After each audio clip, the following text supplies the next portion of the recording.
উপস্থিত সবাইকে। আজকে আমাদের এই সবাই এক ঈদের মিলন মেলার মতো পরিণত হয়েছে।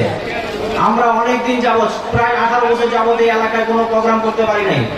আমাদের এই এলাকায় থানাটা, শাহালি থানা অনেক ছোট্ট থানা, কিন্তু আমরা শাহালি থানা অনেক নির্যাতিত, সব নেতা কর্মী নির্যাতিত। তাই আমাদের সবাই ঐক্যবদ্ধভাবে আমরা শাহালি থানার কাজ করে যাব, এই অঙ্গীকার করে আমি আমার বক্তব্য শেষ করছি। আল্লাহ হাফেজ, বাংলাদেশ জিন্দাবাদ।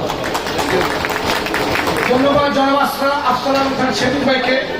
ইতিমধ্যে আমাদের মাঝে উপস্থিত হচ্ছেন শাহালি থানা বিএনপির অন্যতম নেতা, উত্তর বিশ্বের থেকে জনাব জাহাঙ্গীরের নেতৃত্বে মিছিল এসেছে। মিছিলকারী বন্ধুদেরকে শুভেচ্ছা অভিনন্দন।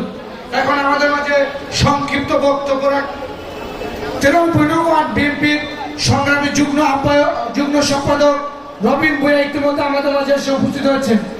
এখন আমাদের মাঝে সংক্ষিপ্ত বক্তব্য রাখবেন 8 নং ওয়ার্ড থেকে নির্বাচিত সভাপতি জনাব হাফেজ সাইফুর রহমান লিটন।